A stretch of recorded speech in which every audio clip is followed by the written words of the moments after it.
you need to make sure that A talent is on the same page because no matter what work you do, if you're moving in a different direction, you're just turning in circles.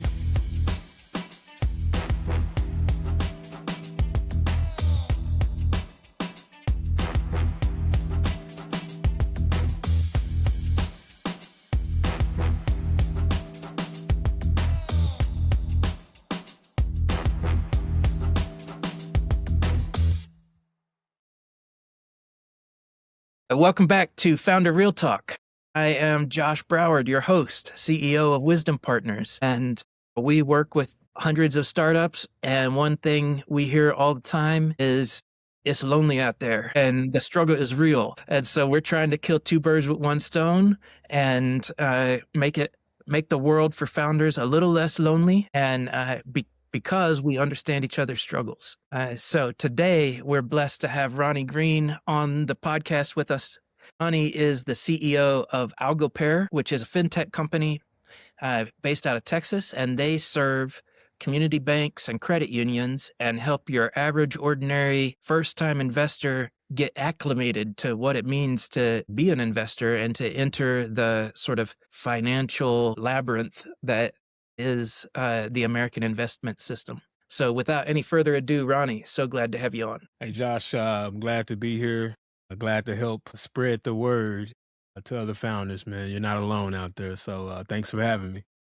Yeah, thank you. So Ronnie, help us understand what problem you're trying to solve. Yeah, so you did a great introduction, right? We help community financial institutions, whether that be credit unions, community banks, financial institutions that are, mission aligned to serve everyday people and financial inclusion and people who are not wealthy, don't come from a background of wealth, don't have the tools or access to really, start banking, start building wealth, start investing, start learning. And so we provide institutions the tools that they don't necessarily have today and trying to bring a little bit of the fintech to the banking world. And I know that sounds crazy because bankers are known for being risk adverse, not innovative, but we're seeing a great change here in 2026. Tell me more about that. What kind of change are you seeing? So the biggest problem that community financial institutions face today is they face becoming irrelevant,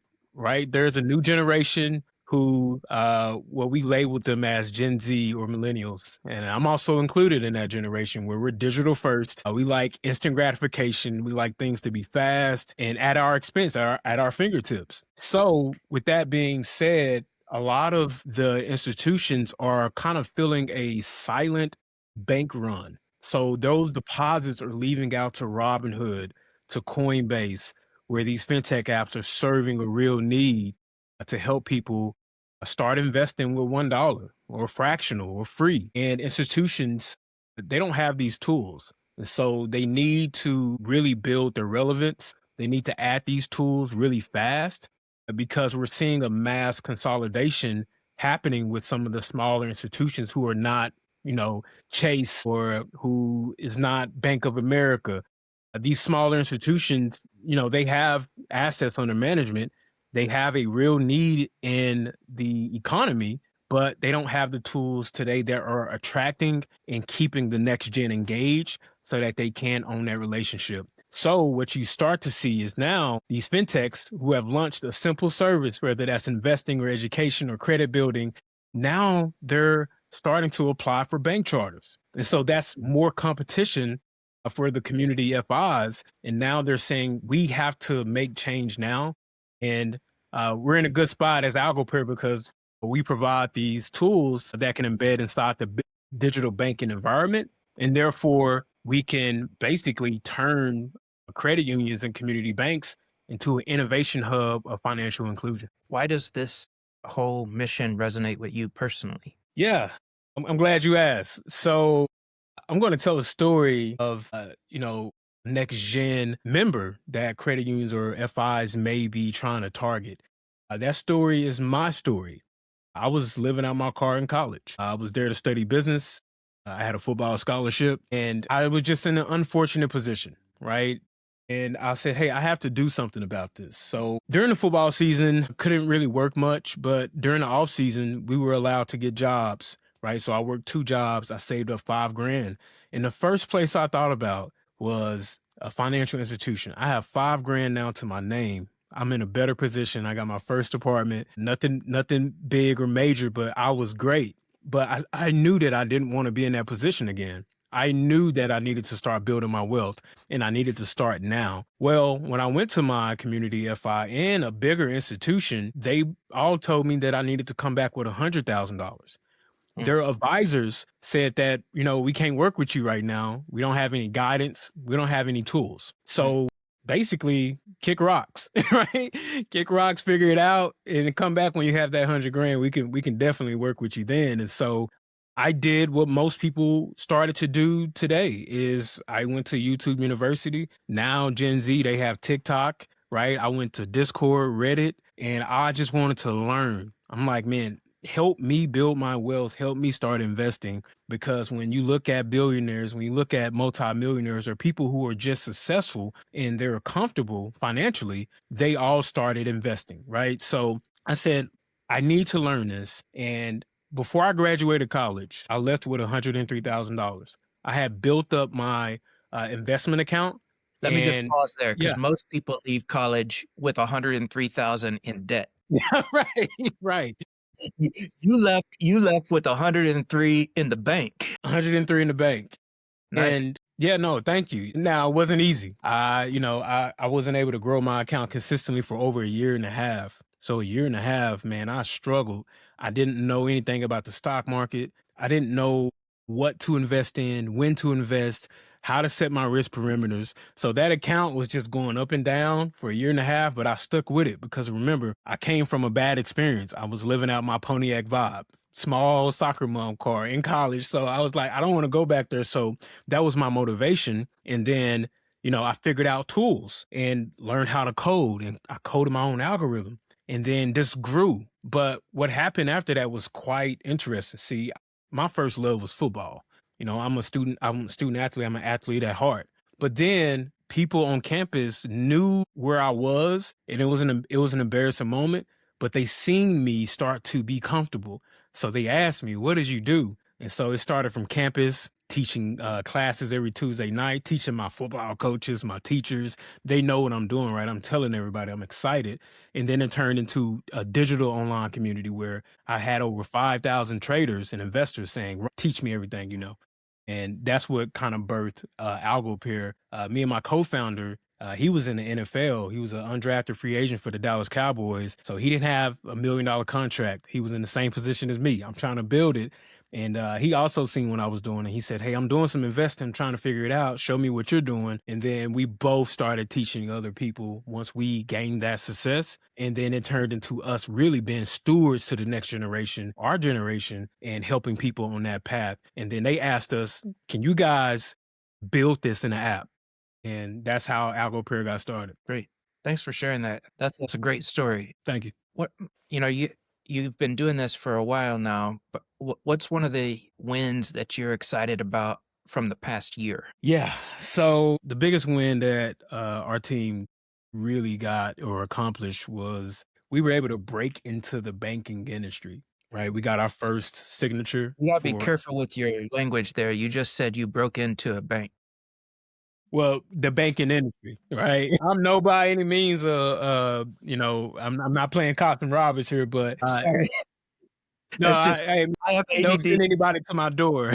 Yeah, so it's really hard to sell software, to sell anything into the financial institutions. It's highly regulated, right? And you have to have relationships. I mean, that's business in general, right? Like for any founder out there, you have to build relationships.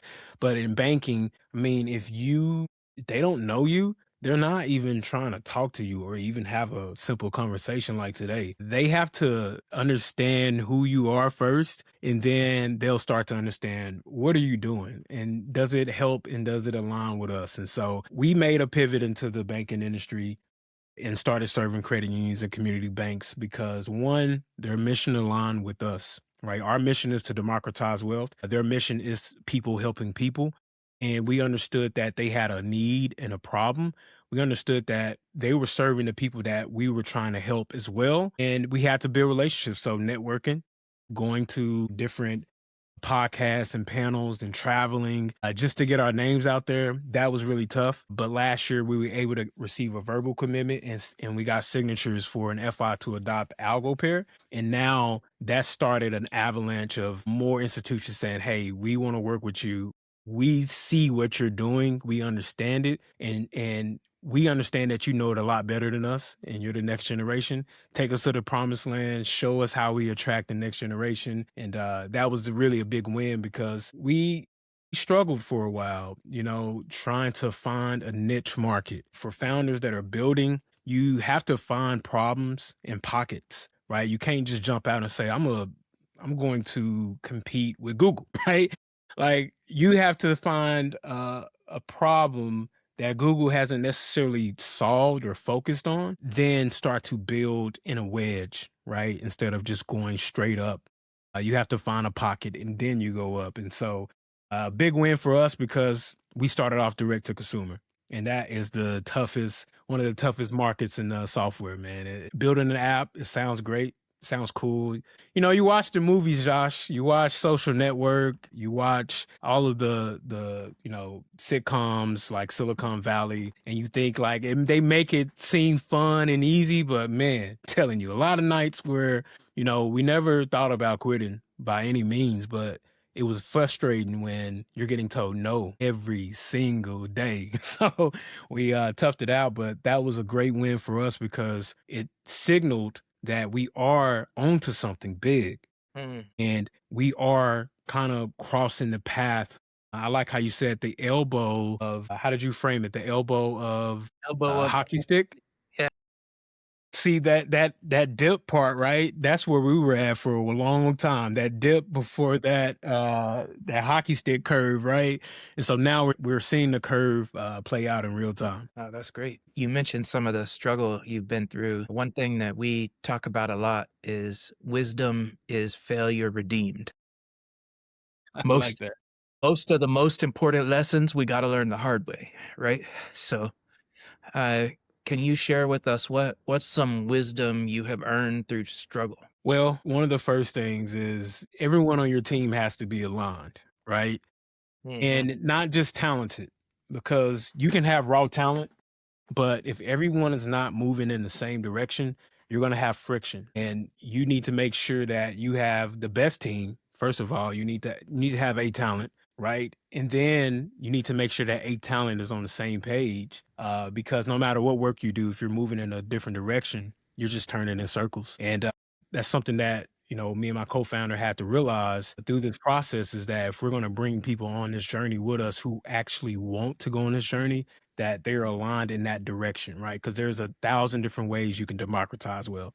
There's 1,000 different ways you can help the next gen break out the financial matrix, is what we like to call it. But there's one way we're going, right? And we all need to go there together if we're on the same ship. So important.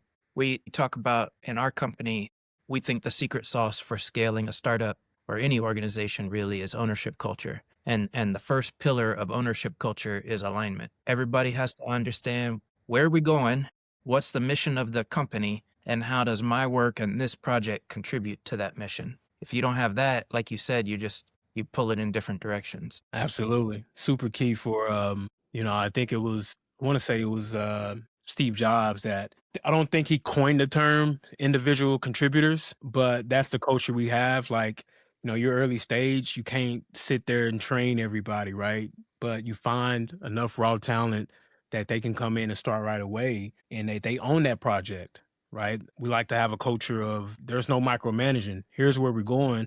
Here's where you're great at. I'm not so great in that, so I'm not going to do it. I can't do your job, right? And that's why we brought you on. And so from that aspect, take it. Here's the tools to do it. Like my job is to make sure you have all the tools, all the resources to do it. And then once you do it, take off and you own it. And from there, I mean, we set out clear goals, very simple. And then if there's bottlenecks, that's the only time I step in. And then from there, as an individual contributor, you're owning it and then you're owning the results, right? If you win, you get the praise, you get the glory. But If you lose, usually I'm taking that and I'm like, hey, I put you in a position to do that, and hey, we failed. And so I love the fact that you guys think about that too, and just a very valuable lesson. And wished I had learned it sooner, but hey, it's today, and we're gonna keep learning every day. Yeah. Speaking about learning and growing as a leader, what's can you tell us a way that you have invested in yourself as a leader over the past year? So for me, I am kind of a self-taught or self-teaching individual since I can remember. So I'm used to that environment. But one of the things that I set a goal out to do, which was last year, and it's still my goal this year, I said, Ronnie, find someone who is where you want to be. And where I want to be in 5 years is AlgoPear is a unicorn, right? It's a decacorn, right? That's where I want to be. So I made an intentional decision every day to befriend a, founder that's in my space, very close to my space, that is doing it at scale. And I found that. Right now, do I get this person's time all the time? No. But if they share 15 minutes with me, throughout a month or throughout the year, that is so valuable because they've already made the mistakes that I made, right? And they can clearly tell me, like, I'm on a call, hoping to inspire other founders and help other founders understand where not to go and where to go and what did work. So I take that with my personal development is being able to spend time with people who have accomplished what I'm trying to set out to do. And it's just really turned me into a different beast, right? Like you always think that, if you're always improving, you start to have this mindset that, hey, I have to keep getting better. But at some point you start to kind of feel yourself a little bit like things are going well. No, that's the exact moment you need to say, hey, let me go receive wise counsel from somebody who's been here, because usually when things are going well, that's when you need to be cautious and need to understand like, hey, I need to get better at something, right? I need to do this and in this next step. And so I've surrounded myself with the elite of the elite when it comes to doing what we're trying to do in the tech industry, and especially the fintech industry, which is hard to do. And so I want to surround myself with the best, and that's my development. People who have done it, and they can share their stories, their battle cries, and helps me along my journey. Love it. Building on what you just shared, how have you evolved as a leader? And how do you think you still need to evolve? That's a great question. And I say this in all humility too, because there's 1,000 different things I can work on. I've evolved in the sense of, for me, when you have a baby, AlgoPair is my baby and I want to be there to care for it. But now AlgoPair needs to start walking, right? And need to learn how to potty train, and it's growing, right? And so I think the mistake I made that I've heard so many times is sometimes leaders don't know when to let go of certain things. In other words, fire yourself, right? And I think I've evolved to the point where, if I need to step in, I'm here, but I'm not forcing anything, right? And I need to learn how to now lead other people, not just by example, but also being there as a guide rather than taking my hand and doing it myself. And I think I've evolved tremendously in that aspect, and the company has grown. And when I wasn't doing that, the company wasn't growing because I was in the way. And, I think that's, my answer to the first question. The second question to that was, how do I need to evolve from here? I believe that what is taking us to get to our first million in revenue, we're doing a lot of unscalable things, right? To get to that, scratch and claw and do what we need to do to hit our milestone, right? To whether that be revenue or whether that be, members, wealth growing, right? And whatever that number is for us, I think now we need to, or I need to I need to understand and create checkpoints. When we do hit that 1 million, I know that to get us to the next milestone, I need to start thinking about what do we need to do from here, right? And something that we did that's really helping us now is create systems, right? Create processes so that anyone who's talented and who is, wanting to help us build wealth for the next generation, they need to come into an environment where they have somewhat of the autonomy in certain direction to go and do things and not have to pull on me always, right? And create those systems to scale. So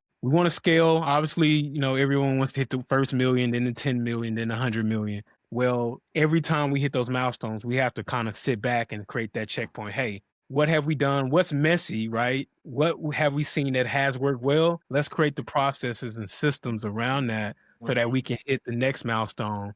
And we need to understand where we're at in the landscape. And so I'm just evolving and making sure I'm creating those checkpoints. And I would tell any founder that, even just getting to where we're at today, there had to be checkpoints, and I had to make it intentional where it's on my calendar, right? I'm scheduling it, and I'm like, we have to look at this from a different light and continue to do things that work, but we need to scratch all the things that didn't work. That was super messy. We can't do that at the next level.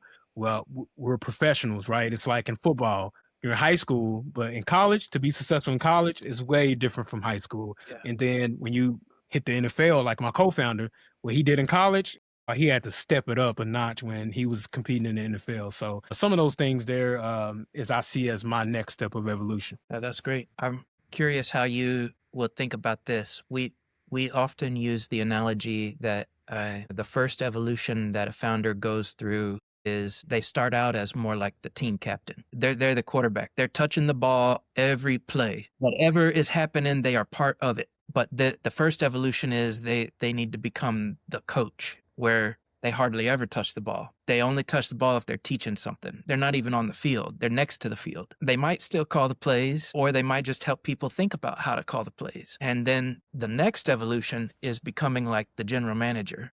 You're not even on the field anymore. You're up in the stands. Yeah. You're hiring the people who teach people how to play. And those are both really challenging evolutions for people who are used to touching the ball all the time. No, absolutely. How does that resonate with you? No, it resonates. And it goes into what I was saying. I had to learn how to, I don't have to necessarily, get involved and put my hand there, right? And learn how to go from operator to coach, and then coach to GM. And then, in the mix of that, that's recruiting, that's understanding your systems, understanding your playbooks, understanding what makes your company great, what makes your personnel great. And I like the football analogy because, I'm a football player, but I love that because it just really resonates. Like now I'm kind of in between of player and coach, but I know once we hit certain milestones and I'm able to afford, finding that talent, finding the team to come in and run the plays and run the playbooks that are designed that fit within the strategy, right? I talked about being on a boat earlier. We have a vector of where we're going, right? And I've recruited the team. I've set goals, right? And I have resources for them to be able to take that and go score a touchdown, give me an interception, right? And then, that next level. And that's the next level I want to be at, right? Graduating to a GM, a president, to where now it's not only do we create the personnel for people to run the plays, but we also steward coaches to be able to come in and coach. And also, if the coach needs to touch the ball, they know when to do it and when not to do it. And so that resonates with me deeply, man. That's where I'm going, man. I don't want to be. I'm a Dallas Cowboys fan. I'm from Dallas. I wouldn't say I want to be Jerry Jones, but I want to be Jerry Jones because he has the highest valuation of any sports organization in the world. But I have my bone to pick with Jerry right now. Yeah, I feel it. I grew up in Houston, so the Cowboys were the enemies at that down there.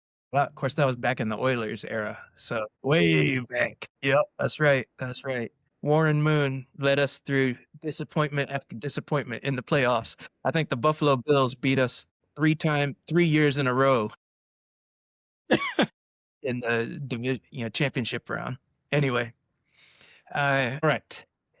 Last question. Next to last question. What's one of the biggest challenges you're trying to solve right now?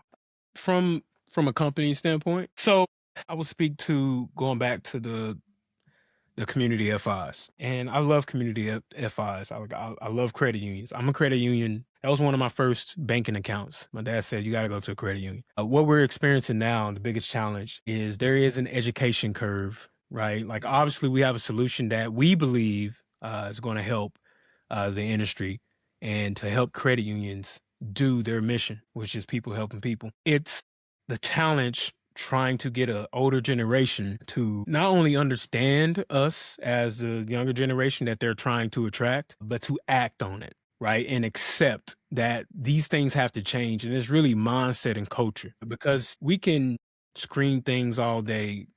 As a society, we can say, hey, we need this and we need to do that. We're about this. But if your actions don't align with that, what happens is, you don't necessarily make change the way you think you are. And for the challenge is trying to convince, or not even convince, but trying to get the older generation to believe what we're saying about the next generation is true. And sometimes it's us reminding them, this during this challenge is, hey, you're trying to attract the next gen. You're trying to keep them engaged. I am the next gen. I'm telling you what keeps us engaged. But remember, they may come from a lot more wisdom than us, right? They may have experienced things already that we haven't experienced yet. And so there is a barrier, right? And we kind of call it the crock mind. This is a new idea. And sometimes when you see new ideas, you automatically reject it. So trying to get them to start to see that the real world problems that everyday people have to solve,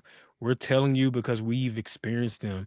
And if you want to make this change and you want to act on it, here's what you have to do. I know I'm young. I know I'm 20 years younger than you, but I promise you, I've went through it, I've experienced it, and I've overcome it. And so that's really the company's challenge, is building the brand and making sure that our messaging, which we are starting to see really work, right? And we keep pushing it and we don't veer off from it. And we continue to make more believers and create more evangelists. And then that turns into more growth, more people saying, hey, AlgoPear is right. We need to adopt this technology. They have solutions. So it's just keep harping on it, keep pushing your message, and do it so consistently. Don't take no days off. You may sound repetitive, but keep doing it, and you'll start to see that you can influence and you can inspire people to kind of move in the direction that is going to help them. But everybody has their own tribal knowledge, and when new ideas are presented, we take a step back, and then but once we start to look at it, we have to start changing our opinions. And so that's the challenge that we're facing right now, but we're making good progress, right? We're starting to see it. We're starting to see the industry as a whole start to regurgitate some of the things we've been saying, right? And that's really good to see. We're seeing the bigger national organizations saying, hey, they're quoting us and they're saying different things about what we're trying to do, and push out the message that engagement is key when it comes to the next generation. And then once you have them engaged, you can do good by them, right? Because most fintechs don't. But that's the message. And if anybody's listening to this, follow us on algopear.com. Follow us on all our social medias at AlgoPear. You're going to see the same message that I'm telling you today.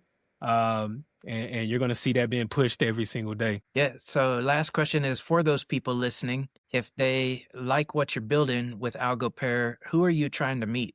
Like, who could they introduce you to that would be helpful for you guys? Yeah. So any community institution or regional bank, any credit union, doesn't matter what region.